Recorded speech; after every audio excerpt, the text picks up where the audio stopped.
Sean bienvenidos a su canal de horror novelístico. Escucha todas las novelas de Lovecraft que subiremos al canal.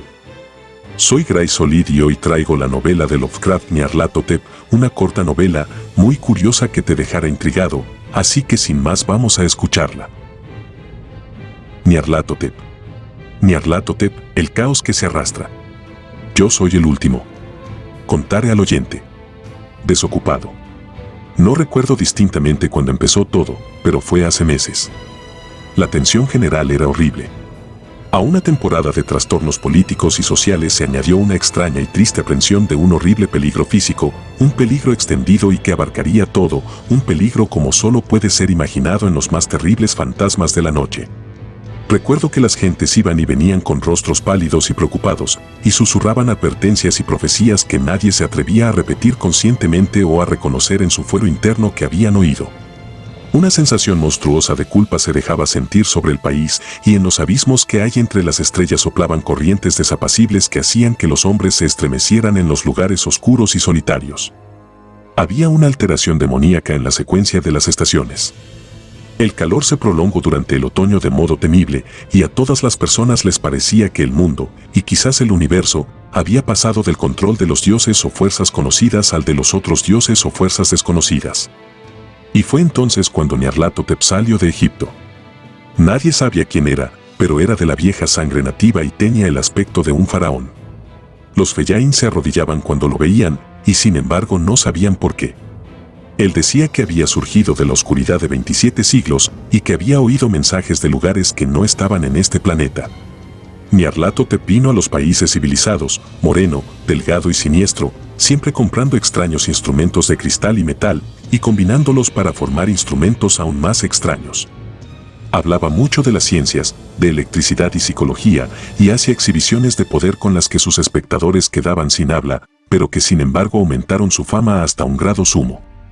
Los hombres se aconsejaban unos a otros ir a ver a Nyarlathotep y se estremecían.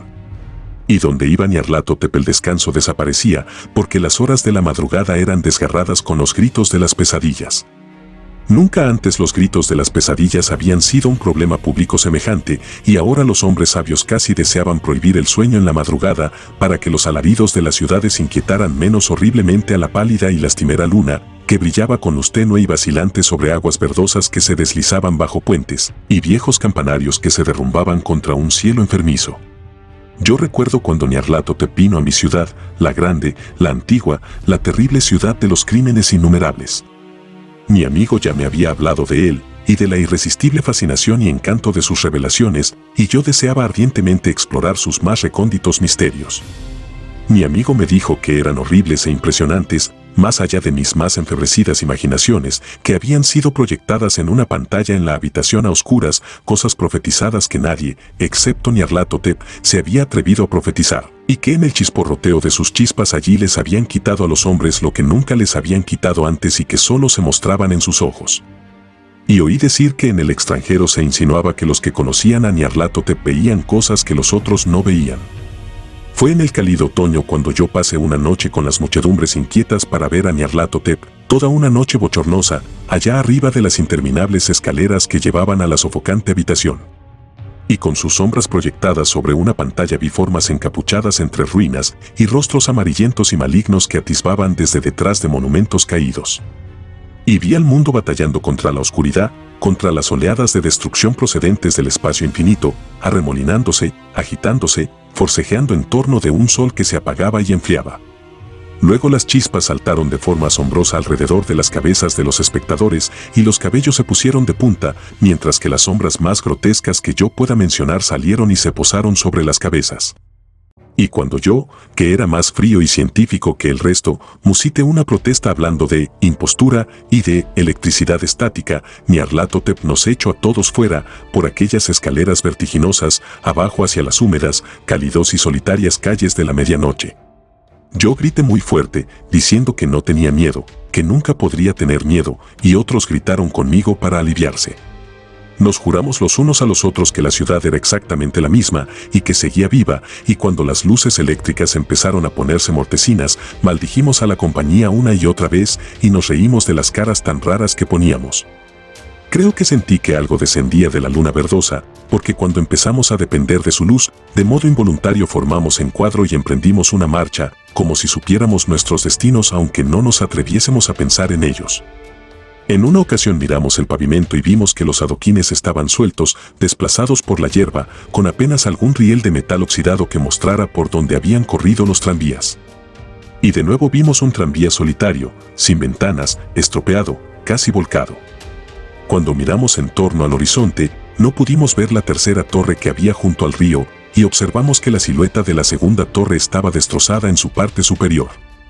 Luego nos dividimos en estrechas columnas, cada una de las cuales pareció dirigirse en diferente dirección. Una desapareció en una calleja solitaria hacia la izquierda, dejando solo el eco de un gemido ahogado. Otra bajó por una entrada del metro casi tapada por los yerbajos, aullando con una risotada de loco. Mi propia columna fue chupada hacia campo abierto, y entonces sentí un escalofrío que no era propio del cálido otoño, porque cuando llegamos con paso furtivo al oscuro páramo vimos que nos rodeaba un infernal brillo lunar de nieves malignas.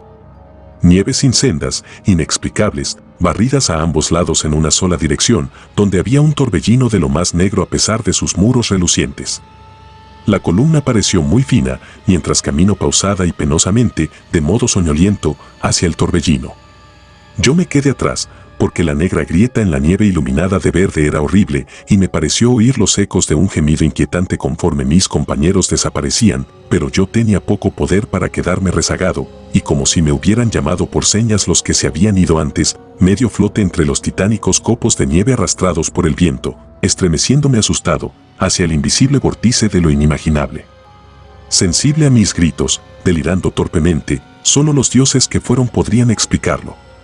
Una sombra enfermiza y sensitiva retorciéndose en manos que no eran manos, girando ciegamente y dejando atrás medianoches espectrales de creación podrida, cadáveres de mundos muertos con llagas que fueron ciudades, vientos sepulcrales que cepillaban las pálidas estrellas y las hacían parpadear muy bajas.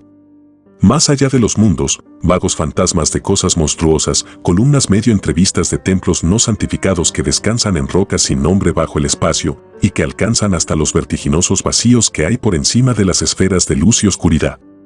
Y a través de este repugnante cementerio del universo, un ahogado y enloquecedor batir de tambores, y el fino y monótono gemido de flautas blasfemas desde las inconcebibles y oscuras cámaras que hay más allá del tiempo, el detestable golpeteo y los silbidos aflautados allá donde danzan, lenta y torpemente, de modo absurdo, los gigantescos y tenebrosos otros dioses, las ciegas, mudas y estúpidas gárgolas cuya alma es Nyarlathotep. ¿Te ha interesado esta novela? Pues pásate por las que te estoy dejando, y que seguro te serán igual o más interesantes. De igual manera te recomiendo pasarte por los vídeos del canal que seguro más de uno no te dejarán indiferente. Suscríbete y apoya los vídeos que te han gustado.